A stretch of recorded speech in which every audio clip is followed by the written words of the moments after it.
এই ব্যক্তিজনলৈ মন কৰক। নাম বিশ্বজিৎ তালুকদাৰ। বৰ্তমান হেঙেৰাবাৰীস্থিত অসম ফাৰ্মাচী পৰিষদৰ ড্ৰাগছ কণ্ট্ৰলাৰ ৰূপে কৰ্মৰত। বিশ্বজিৎ তালুকদাৰৰ জাতিগত প্ৰমাণপত্ৰখন ভুৱা। অভিযোগ কৃষক শ্ৰমিক উন্নয়ন সংগ্ৰাম সমিতিৰ। এই ভদ্ৰ নম্ৰ বিষয়াজনলৈ মন কৰক।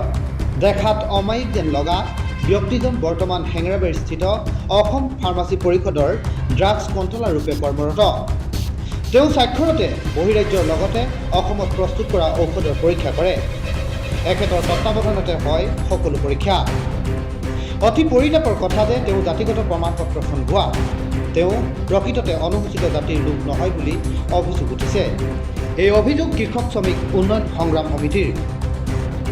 এইজন তথাকথিত অমায়িক যেন লগা বিষয়াজনে ভুৱা SC চাৰ্টিফিকেট লৈ অনুসূচিত জাতিৰ সংৰক্ষিত পদত আজি বহু বছৰ ধৰি কৰ্মত নিয়োজিত হৈ আহিছে, য'ত এজন প্ৰকৃত SC লোকক বঞ্চনা কৰিছে।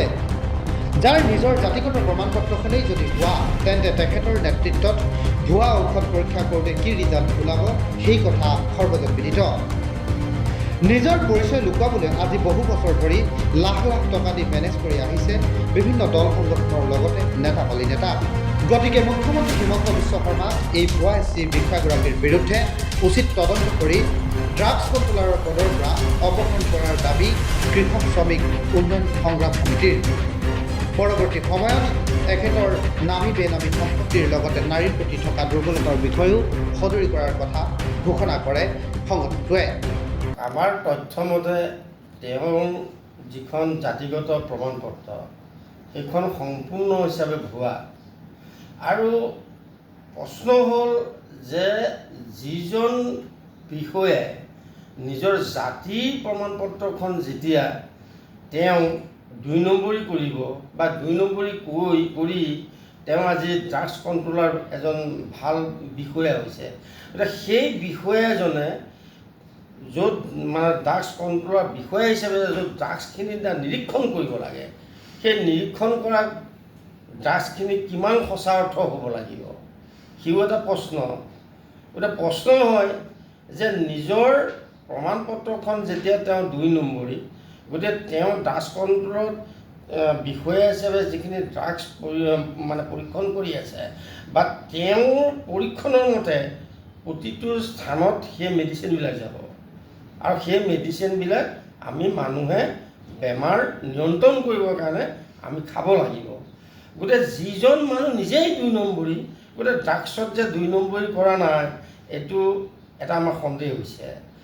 আৰু ২ নম্বৰ হৈছে যে আমি মুখ্যমন্ত্ৰী ডাঙৰীয়ালৈ আমাৰ বিনম্ৰ এটা অনুৰোধ যে এই বিশ্বজিৎ তালুকদাৰ বোলা যিজন ড্ৰাগছ কণ্ট্ৰলাৰ, যে তেখেতৰ বিষয়ে আমি বহুবাৰ মুখ্যমন্ত্ৰী ডাঙৰীয়াক লিখিত আকাৰে নহ'লেও আমি সংবাদ মাধ্যমৰ হিচাপে আমি তেখেতক অৱগত কৰি আহিছোঁ।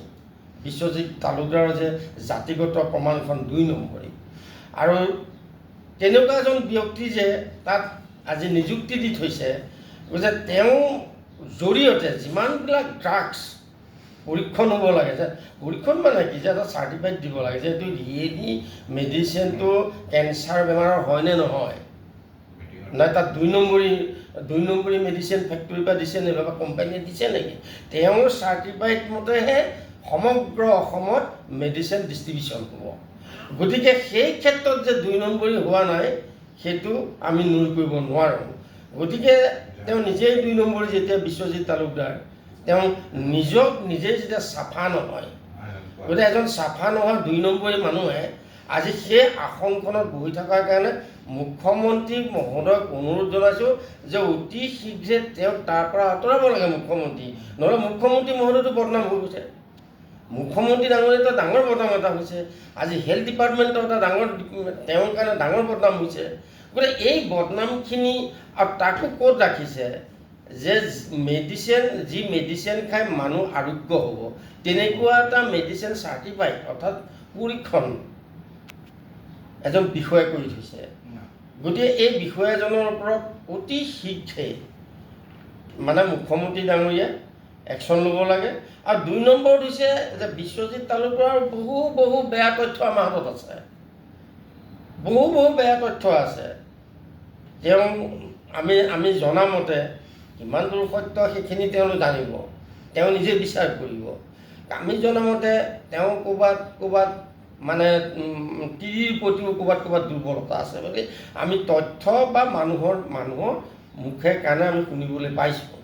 গতিকে তেনেধৰণৰ এজন বিষয়া, যিজন বিষয়া এজন কলংকিত বিষয়া, যিজন বিষয়াৰ তেওঁ গাত চেক আছে, এই চেকা থকা এজন বিষয়া তাত নিযুক্তি দিয়াটোৰ কাৰণে বিশেষকৈ আমি মানে সৰ্বসাধাৰণ ৰাইজে খুব লাজ পাইছোঁ। গতিকে মুখ্যমন্ত্ৰী ডাঙৰীয়া আপোনালোকৰ সংবাদ মাধ্যমৰ জৰিয়তে আকৌ অৱগত কৰিব বিচাৰিছোঁ যে বিশ্বজিৎ তালুকদাৰক ইমিডিয়েটলি তেওঁক মানে তদন্ত কৰিব লাগে, তদন্ত কৰি তেওঁৰ ওপৰত এটা তদন্ত দিব লাগে চৰকাৰে, আৰু তদন্ত দি তেওঁক চাকৰিৰ পৰা বৰ্খাস্ত কৰাৰ ব্যৱস্থা কৰিব লাগে।